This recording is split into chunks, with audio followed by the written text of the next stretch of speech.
listening to the Massage Therapist Development Initiative. I'm Jamie Johnston.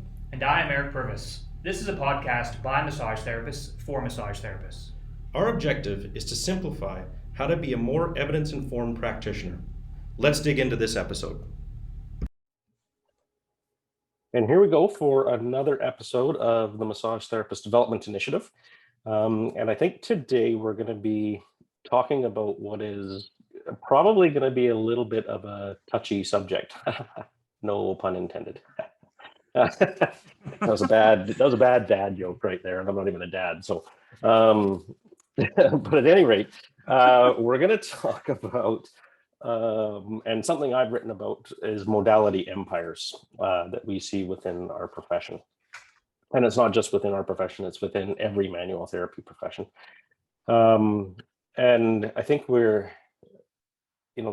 there's been lots written on it, and Paul Ingraham did a great job writing about the same thing on his website. So I'm going to be referencing that a little bit along with the article that I wrote. But I think it's important just to start talking about this stuff, because we see all too often that, therapists, especially I think when they come fresh out of school, they get locked onto a modality, and then they're taking levels 1 through 7 of that modality to learn how to touch somebody. And the reality is you really don't need to do that. And I think it's actually hindering a lot of us in our practice and hindering the profession doing things that way. I don't know, what do you think on that one, Eric? Yeah, I mean, I have lots of opinions about the modality empires, and, having been somebody that was very much into this stuff early in my practice, I definitely understand the allure of it. But I agree that I believe that it really does take away from your overall practice, because what you tend to do when you focus on a specific modality or a specific kind of linear way of focusing on things, it kind of closes off your mind to other ideas, right? So you start to become singularly focused on one specific tissue or one specific type of intervention, and it negates the ability oftentimes to take a zoom out look at the person in front of you and look at a bigger picture. And I just think that, most of the modality stuff are focused on a specific tissue or a specific type of touch or a specific narrative about why people are hurting or why they're suffering. And, we're susceptible to this, I think, in our profession, because we learn in school modalities. Like we have a series of our different manual therapy classes. We've got manual skills 1, 2, 3, 4. I can't remember how many we had in school. Do you remember how many? I think I remember we learned right up until term 7. We were still learning a new modality because we had MLD and craniosacral still in term 7. So I think manual skills is being taught at least in every term all the way through. You're learning a new. Yeah. The thing is it's not even a new way to touch somebody. It's just a way to touch somebody that has a wildly different description than the other modality course that you took. Yeah, and that's so funny, right? Because you think about it, and you when you reflect on it, and you look back, you think, why the hell did I never question this in school? Like you just kind of had this belief that, like, oh, this is must be the right way of doing it, or if I touch people this way, I'm working on the cranial bones or the cerebral spinal fluid. If I touch people this way, I'm working on like different fascia, or if I touch people this way, I'm working on their lymphatic. If I'm touching people this way, I'm working on their circulation. Whatever, like if I'm touching this way, I'm releasing trigger points or whatever.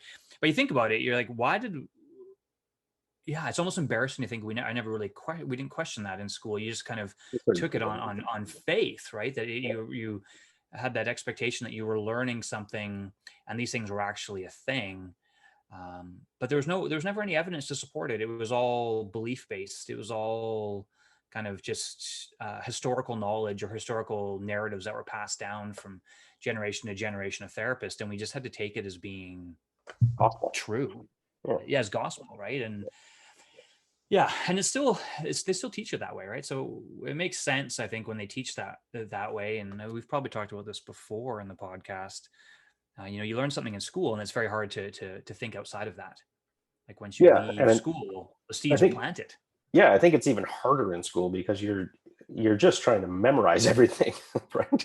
you're going through your anatomy and physiology, you're just trying to memorize everything so that you can pass the test and get ready for your board exam. So I think the last thing you're probably going to do, at least for me, was sit there and question whether a modality was actually doing what description they were giving me.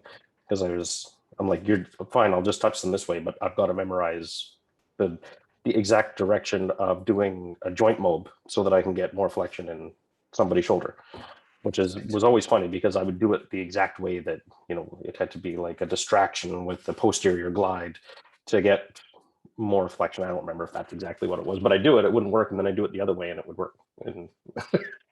But I never sat there and went, well, why is that? But I just realized now it's just a different way of touching someone. Yeah.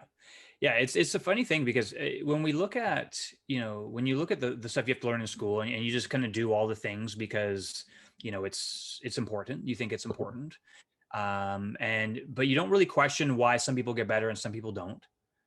And I think that's the biggest problem with the modality empire type narratives is that, each one is taught as being the best. Yeah. Right. Like, and the people that teach them is like, this is the best way of doing things. But I'm always curious to wonder, what's it mean when if your technique is so good, if that technique is the best technique, and you have somebody else who is just as a fervent believer in their technique, their way of doing things, then who's right and who's wrong? And how do you explain why, if your technique is so good, why do some people not get better with it? Because if it was that good, everybody would get better with it. And so these beliefs, it's so easy to poke holes in these stories, and not to mean that people don't get benefit with these things, but I think the rationale for them and the thought process behind them it's just not correct. Yes, as far as we know. Yeah, because if it was the ultimate way to touch somebody and it fixed everything, then every single therapist out there would be doing that exact technique. Yeah. And people wouldn't be looking for help really, because if it was that great, everybody would get fixed. Yeah, and unfortunately, we know that 20% of the population lives with pain every day. So, if all these techniques worked as well as they're supposed to, then people wouldn't be suffering with pain. Yeah, it would work. And so there's a lot of faults in these stories, and I think. I don't mean I think we both have lots of ideas of how to change that. Yeah. But it's just a matter. It's got to be a grassroots thing.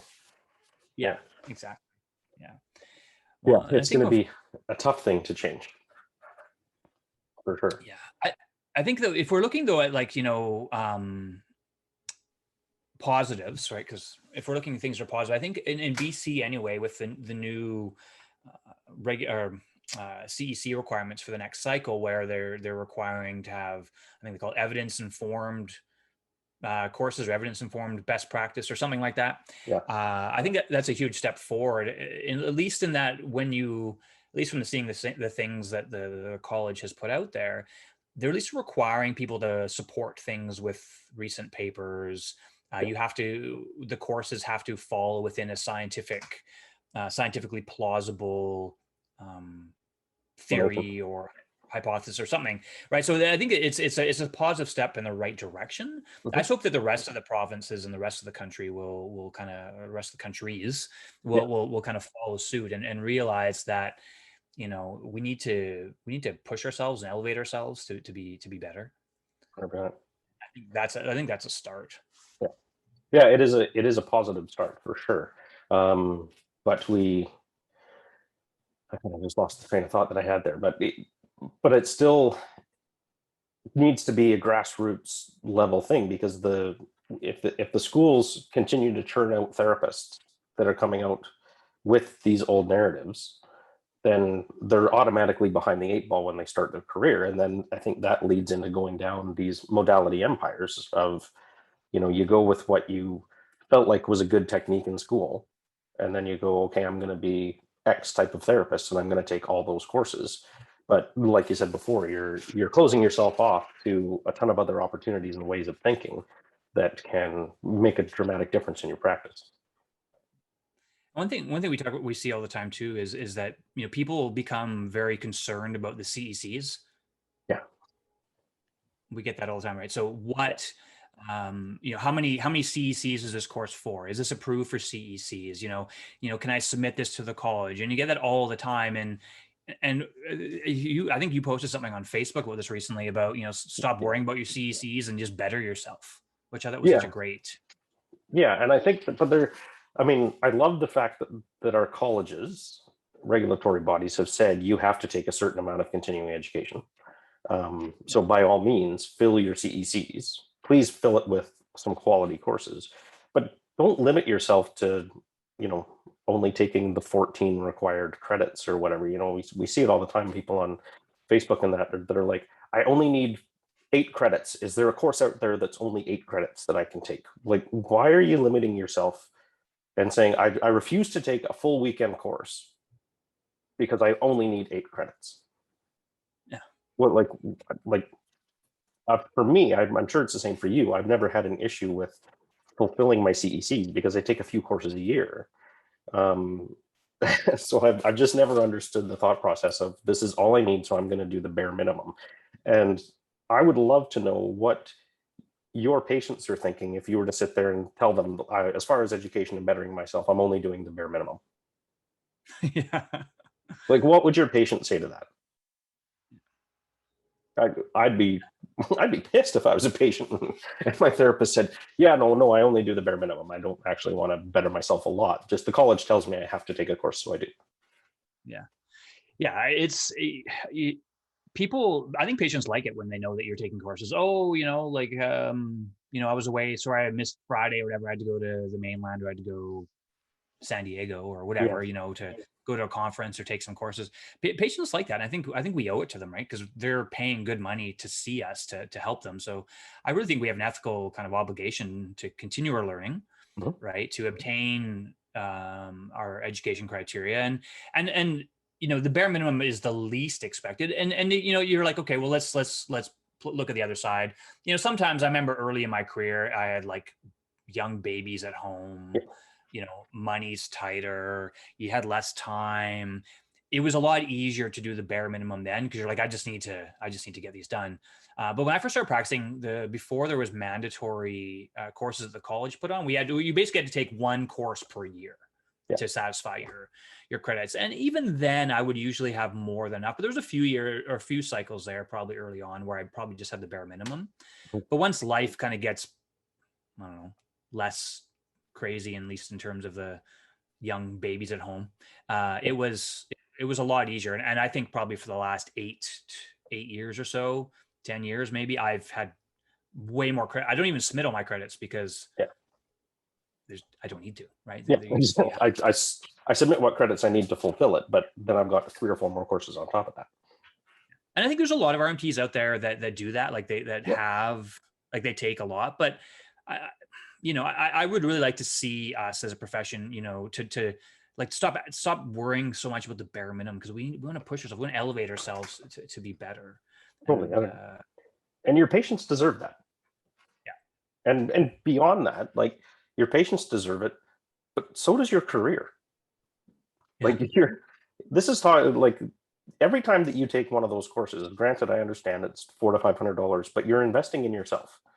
You're getting it as a tax write-off, but you're investing in yourself and investing in your business every time that you take one of those courses. So if you want your business to flourish, if you want your practice to flourish, why would you just sit and go, I'm going to do the bare minimum? I've just never understood that. And I think that was part of that rant that I put on Facebook last week. I'd have to go look it up again. Yeah. But it's just like, I just don't understand that bare minimum thinking. No, you and I are, I mean, we're both biased in this, and that we earn part of our living teaching courses.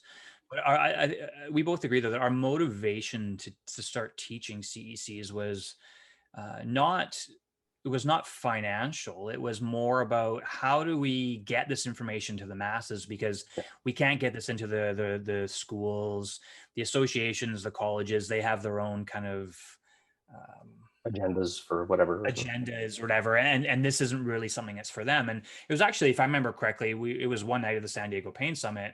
A bunch of us were in the hot tub, which anyone that's listening has been there. That's where you were magic probably happened. next to us. Yeah, probably, yeah. And then that conversation came up about well, how do we, after having a lot of beers and lots of learning for the weekend, how do we influence the profession? How do we change things? And it basically the consensus was it's basically needs to come from within, from this kind of grassroots level of, we need more people teaching more evidence based material out there, more kind of science stuff, less modality stuff, to really kind of get people thinking differently and elevate that level of kind of knowledge as in the profession. And the more people that learn that material, hopefully other people will start to pursue teaching, and they'll start teaching that material, and we'll get like a wave or like a momentum Yeah.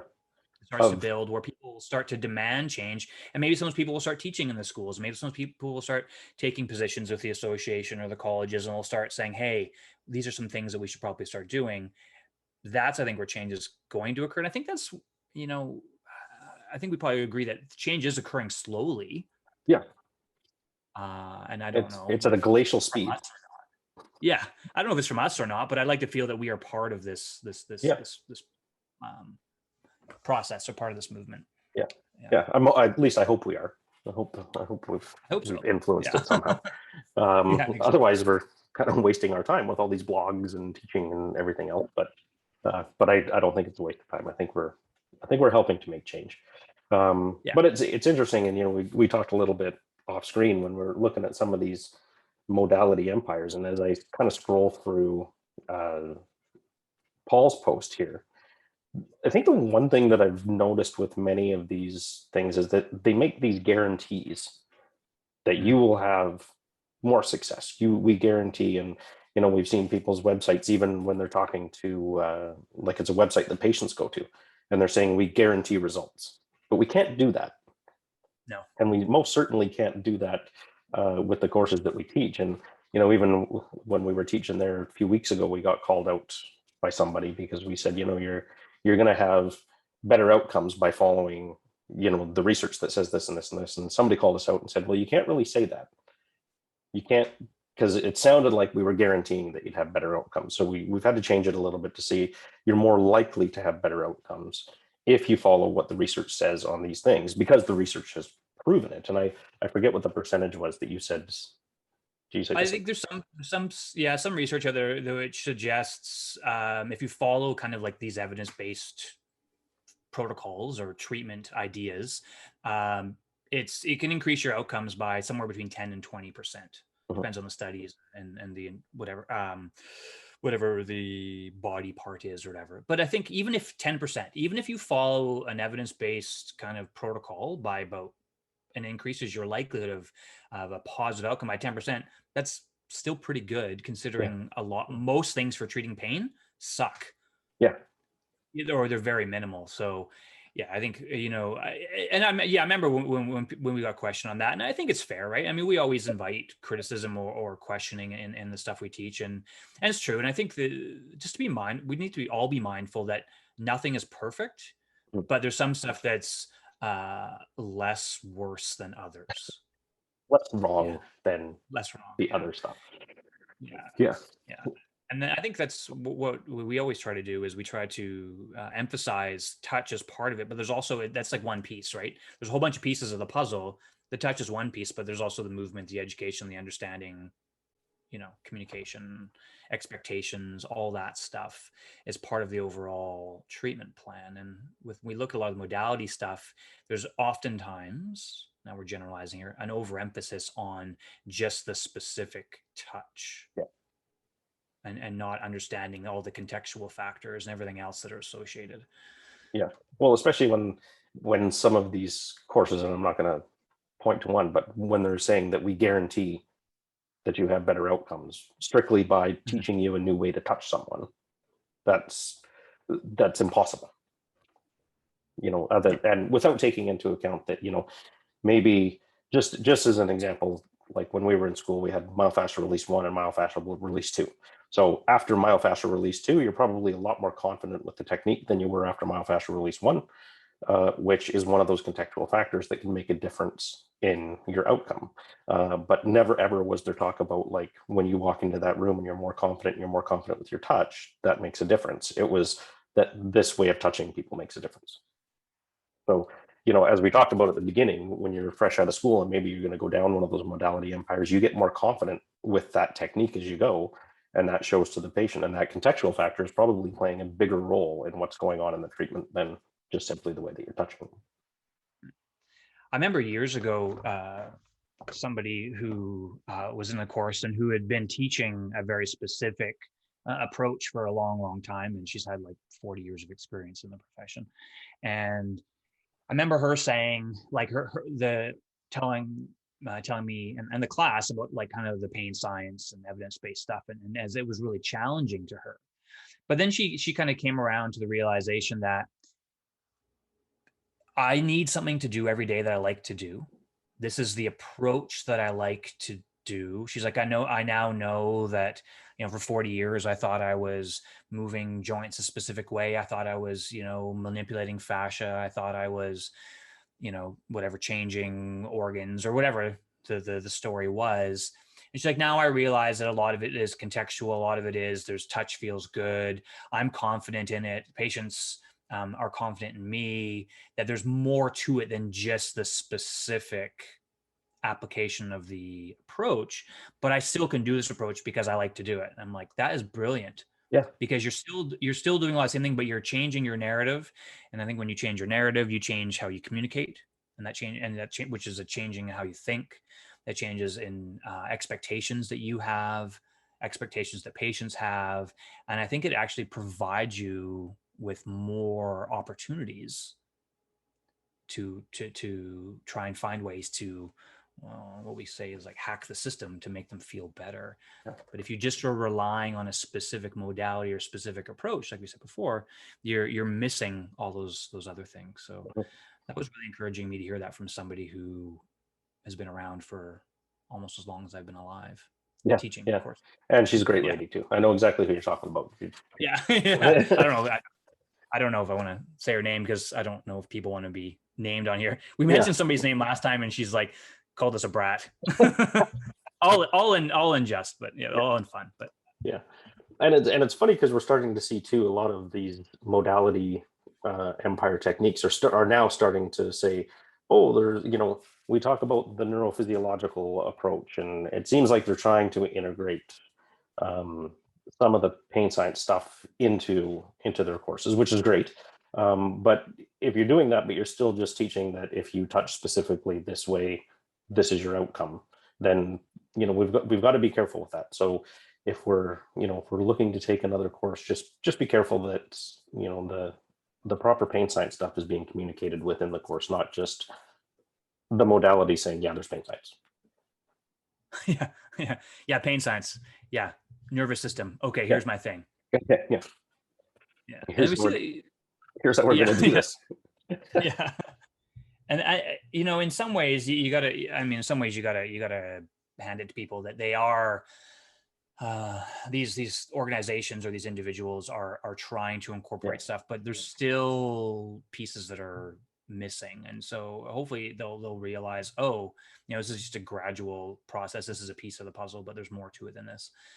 Because there's a comment I saw on social media the other day about how I believe those physical therapists in Nova Scotia are having craniosacral and visceral are going to be taken out of their scope. Oh, did you see that? Yeah, I didn't see that. There was some worry. I saw a bunch of posts on it, and there was some worry that this was going to move across Canada. And so like, they were like, we need to have a conversation. We need to stop this. We need to, make sure that visceral and cranial isn't being taken over scope here from massage therapists in BC. And when I read that, it really made me realize, I was like, if you think that removing visceral and cranial approaches is a threat to your existence, then you actually don't understand what it is that you're doing. No. Because our scope of practice is touching people, is providing manual techniques. There's no way that any regulatory body anywhere in the world is like, okay, you can no longer touch the head or the abdomen or it doesn't make sense, right? So they're not saying, when I looked into this a bit more, they're not saying that you can't touch people in these areas. Mm-hmm. What they're saying is that the explanation, the Narrative. belief, the thought, the narratives, how this is being learned and translated into practice and translated to your patients, there's no evidence to support it. Mhm. So we're going to stop teaching this. If we're going to make that idea out of scope, and this has happened, I believe, in the U.S. too, in a few different places. And in the U.S., there's a couple other states where they've removed certain things out of scope. But all it really means is you can no longer say that if you're putting your hands on someone's head to help with headaches, for example, Mhm. that you are shifting cerebrospinal fluid flow, because there's not evidence to support that. Yeah. But there's people have their practical experience that, when I do this, it helps people's headaches get better. Don't Well, they're take not this away saying from you me. can't. Yeah. Yeah, they're not saying you can't do that. They're just saying that the plausibility of what it is that is being taught in these things isn't supported. So therefore, until there's support for it, which I don't think there will be, No, there can't be, because it's there not can't plausible. be. It doesn't work that way. It goes against the laws that we have of anatomy and physiology. Yeah. Then don't worry about it. So I think that when people hear those things, they feel threatened. Mhm. That, oh, they're taking something on my scope, so therefore, it's threatening my existence. I cannot help my patients. I'm like, you don't have to change anything what you're doing. Just stop communicating unhelpful ideas, because I think a lot of people don't realize how harmful some of these ideas can be. Not that they will be, but they can be. Yeah. And I have experience I was talking off air about with a woman I was doing a kind of a pain coaching session with, which I don't do as an RMT. I do it outside of my RMT practice. Yeah, but this is a great story.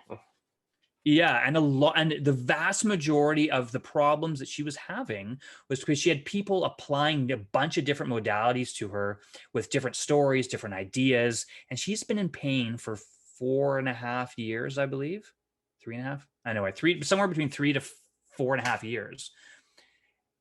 And it was primarily, and just what she said, she's like, I was so confused because I kept seeing these different people and they kept on giving me a different understanding, and they would do a treatment and it didn't help. So therefore I thought there might be another problem. And not one time had anybody tried to have a communication with her to understand her pain. They viewed her pain as, I have arm pain, and therefore I'm going to do my technique, and this technique is going to fix you. And it didn't work. And over as time went on, she got worse and worse and worse and worse. Now, I don't know what her longer term outcomes are going to be, but I'm optimistic that now she has some insight into what she's experiencing. We talked about some self-management strategies. You don't need to go seek treatment, because you know what? You've been doing it for 4 years. It doesn't work. Yeah, try something different. Not working. Yeah, try something different that you haven't tried, that's not a modality. And I think that, people need to really be mindful that when you are taking a modality approach, too often it focuses on one specific aspect of the person. And when people don't get better from that, and maybe they don't come back to your practice, you may have inadvertently led them further down a path of disability, or at very least not being helpful. Yeah. And I see that all the time. All the time I see that, and I'm sure others do too, but it's probably because I'm a little bit biased in the type of practice I tend to have. I see that all the time from people. Yeah. It sucks. Yeah, and I mean, and we've spoke about it so many times before, but these are all still very well-meaning practitioners. Nobody intentionally set this person down that path. But when you come out and you're possibly following these modality empires, and that's what you're taught, that's what you believe, and you haven't been exposed to some other information that's out there, then this is what can happen. So it's sort of like the point of this podcast. Is to avoid doing that. And hopefully, this person that's come to see you can get some benefit and make a change for them. But I know I've seen the same type of things in practice, and words can hurt. The things that we say can hurt. And unfortunately, in some of those modality empires, some of the things that they're saying are actually hurting your practice and hurting your livelihood. So let's not worry about those.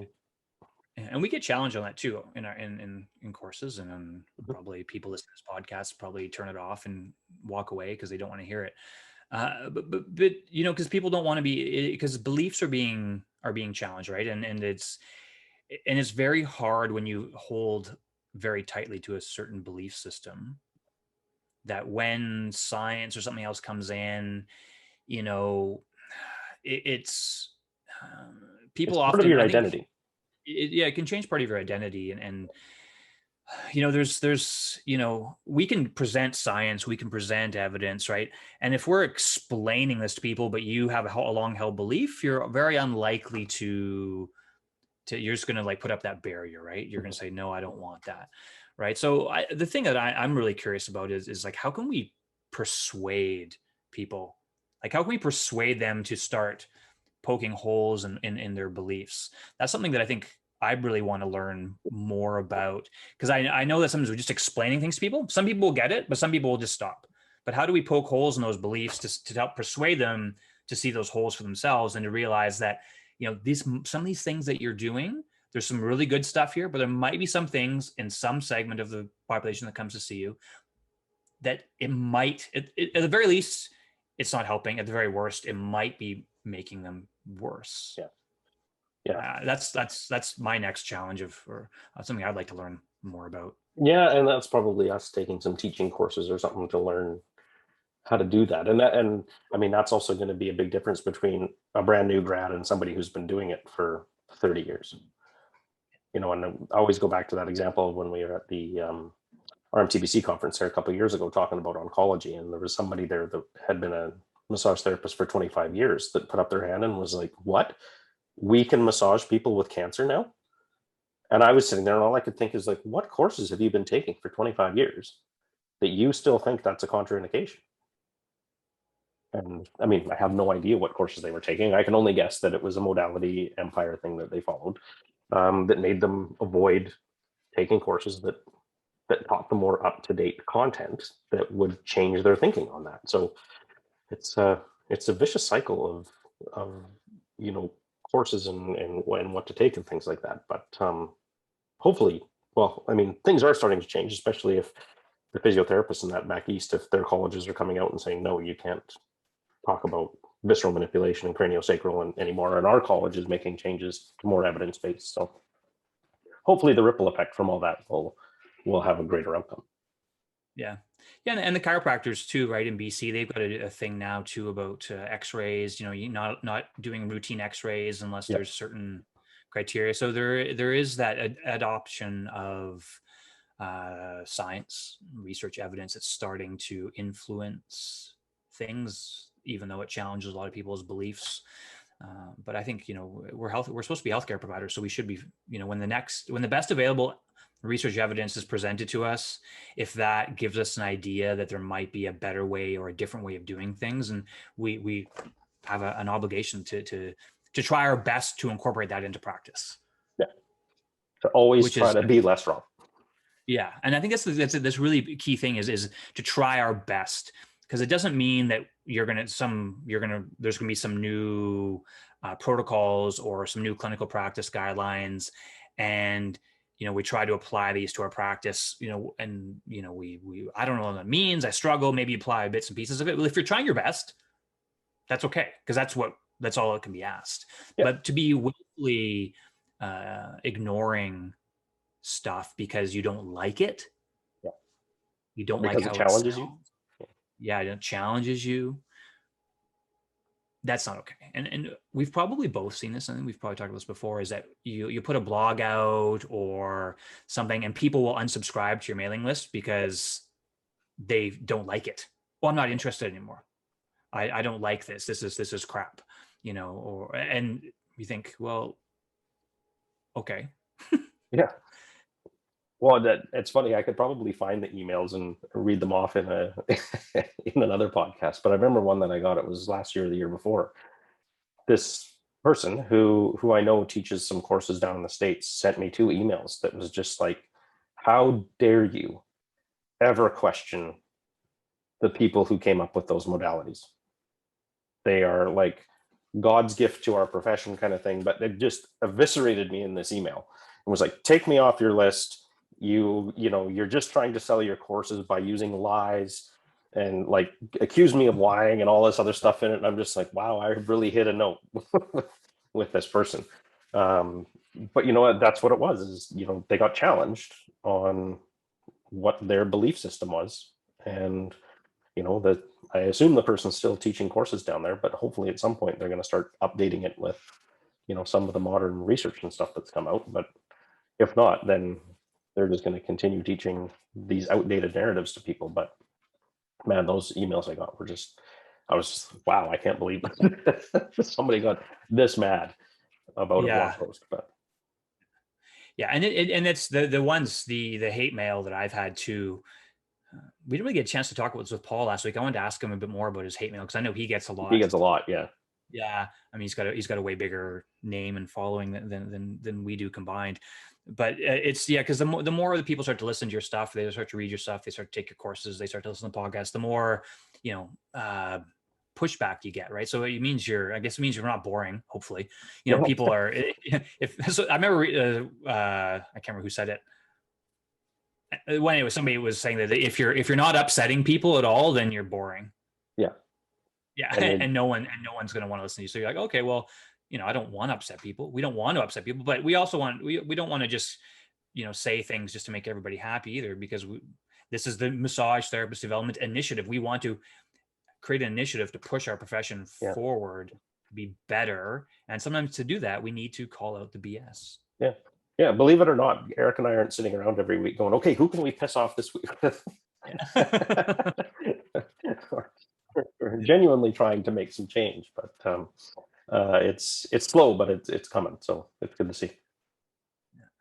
Yeah, I think we're lucky too here in BC that how things are in BC is very different compared to a lot of other parts of the country. We are evidence awareness is definitely more so here, I would say, on average, than other parts of the country.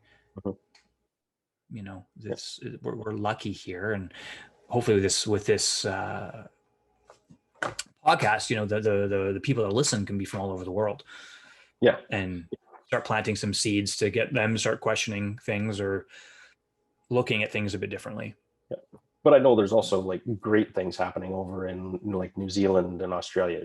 In communication with Odette Wood and Rachel Lockett and some of our friends that are taking like master's degree in pain management and things like that. There's some great things being done in other parts of the world that hopefully they'll be able to start sharing some of their knowledge to help the rest of us. And so it's just good to see that it's not limited to here. It's there's good things happening everywhere, which will hopefully start to change these empires.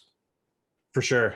One thing we noticed too is a lot of people that have a lot of that knowledge and a lot of the skills and education, they're so shy. They don't want to talk.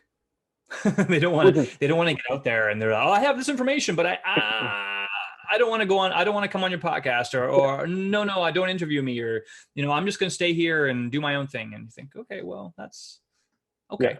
Yeah, totally. Not all of us are comfortable with being on camera and talking and stuff like that. And, we all get some imposter syndrome that happens once in a while, for sure. I know I deal with it lots, but hopefully we'll be able to convince them to come out of their shell and come and share their stuff with us. It gets easier though. The more you do this stuff, like anything, it becomes. So simpler. With that being said, anybody who's listening in, if you'd like to come on and talk about something, please reach out to us, fire us an email. We'd love to have more guests on. We had Matt Phillips and Paul Ingraham so far, and I think we got some plans for some other people coming on, but it'd be great to get more people with more knowledge on here and share the word and share the message. That way we're not sitting in a silo, but we do want you to confirm our bias while you're on. That's all. Super important. That's a requirement. We mentioned briefly earlier about Paul's article, and there was one quote from his article which I thought was really summed up the way continuing education courses should be, and it's kind of early in the. And if you have it up there, Jamie, I'm not sure. I do have it up there. Continuing education should mainly be about acquiring knowledge with an emphasis on how to think. Yeah. I'm just looking the next line might be not what to think or something. I can't remember. I only had the first bit on there, but that's really important. It should be about acquiring knowledge on how to think. Yeah. Critical reasoning, decisions, understanding. That should be the fundamental aspects of what we do. And I do notice, and we've noticed in teaching that it's probably just because of how we're the people that, how we're educated, like the things we learn in school, is that very, what do I do? Show me what to do. Yeah. That kind of expectation, that kind of want is Give me a very, recipe. is very, very common. And I remember being in massage school and thinking, okay, well, what do I do? I don't know how to touch. But once we're out in practice and we've had some time with people, we know more or less how to touch. And that's what some of the modality courses can be good for is it can give you some more, maybe more confidence or understanding of how to work on a part of the body that maybe you don't get to work on very often. Maybe that's TMJ, maybe that is abdominal pelvic stuff, some areas that might be sensitive and you may not feel comfortable with. I see value in that, but the value of those things should be more about thinking and knowledge about how to treat that area, what's going on in that area, versus this is the protocols, this is what I'm trying to feel, this is what I'm trying to do. Yeah, not necessarily the recipe. It's just, especially in like you said, if we're like, I haven't done an intraoral treatment in 10 years, did a little bit of it in college. So if somebody came and wanted that now, I'd be like, you should probably go to somebody who does that all the time. So to go and take a course to understand, how to go in and palpate the muscles in the TMJ and things like that, then for sure, that's a great thing. I'm curious if what the research is actually on TMJ treatments. I wonder if there is. I've never really looked into that. There's a lot of clinical experience, a lot of anecdotal experience of people who, I treat TMJ all the time. I always go and I release whatever that is. I treat the lateral pterygoids or the medial pterygoids. What else? Masseter, buccinator, and temporalis, whatever those muscles are in there. People go and work on those things. I think. I wonder what the best treatment protocols are for that. I don't know. I'd have to look up and see if there's some papers out there. I'm sure there probably are. I'm sure there is. Yeah, I've never looked into that. And yeah, I don't know why I thought about that right now. I do love something that Paul put on his was from Laura Allen, who is a pretty famous therapist down in the States, and she's written several books. And she was responding to this modality empire stuff, and she goes, "Join me for a class in the Laura Allen method where you will learn how to slap the hell out of people claiming to invent new modalities. How many more do we need? Is there any real possibility that no one has done it before in the history of the universe? As an added bonus, I will throw in my special class in red neck massage, where I will simultaneously perform cryotherapy and roll out those stress knots with a cold can of Pabst Blue Ribbon while I use duct tape to train your muscles. Whenever I perform a particularly impressive move, I will yell, 'Hey, watch this shit,' so you'll be sure to repeat it exactly." I gotta love Laura. Like she is not scared to speak her mind and just say whatever. That is brilliant. That's brilliant. I have not read that. I think we need to develop a new class. Yeah, I'm not sure if I met Laura. Has she been in San Diego? No, I've chatted with her online lots and had some phone conversations with her because she's one of the coaches on my website, but I've never met her in person. Yeah, I don't think I've met her either. She's down in Carolina somewhere. Okay, nice. Yeah, it'd be great to meet her though. Yeah. Yeah. Well, I think that might be. Sorry. No, I was just going to say, we should develop a modality. And we always joke about, and we've probably joked about this lots on the podcast too, about, the TPN, right? Touch people nicely. Yep. Yeah. EPN. The other ones. Well, I think it's the classic seven layer thing. I laid it out in that blog post. Let me look at it here. You start with EPN. So you educate people nicely. After that, you go into TPN where you touch people nicely. And then after that, you'd go to MPN where you move people nicely. And you do that until it's SFN, which is so fucking nice. It's that point on the table when the person just looks up at you and goes, "God, that just feels so fucking nice." So Eric and I are going to launch a 7-layer course protocol that you'll have to keep coming back to us for our modality empire on just being nice to people. Yeah. And nice is such a subjective term. That's what we like about it, is it's, you can do whatever feels good to the person. Yeah, exactly. Yeah. So you have to communicate with them a lot to figure that out. But Yeah, it all fits perfectly into this multiple level certification process. Yeah, this And the home care, this isn't the home modality care framework. modality, isn't the home care TYN, touch yourself nicely, Yes. or MYN, move yourself nicely. Yeah. Those are bonuses. Yeah. Yeah. Especially the TYN, but we won't get into that. That was fun. Yeah. Well, I think that's a good way to end. Now that we've talked about our modality framework, and everybody can send us you can send us a check, money order, credit card statement, whatever, and we'll set up the course for you, and we'll put that on. I like it. Yeah. Okay. Well, we'll end it there for today, and then we'll have some more podcasts coming out. But we'd like to put it out there again. If anybody wants to come on and have a chat with us, we're more than happy to have you on.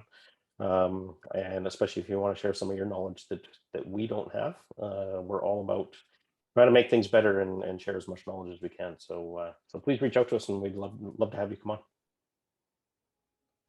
Ciao. Ciao. We hope you enjoyed this podcast. These kind of topics are what we are all about. If you'd like to learn more, go to our websites. themtdc.com or ericpurvis.com. If you know of any other therapists that could benefit from this, please tell them to subscribe.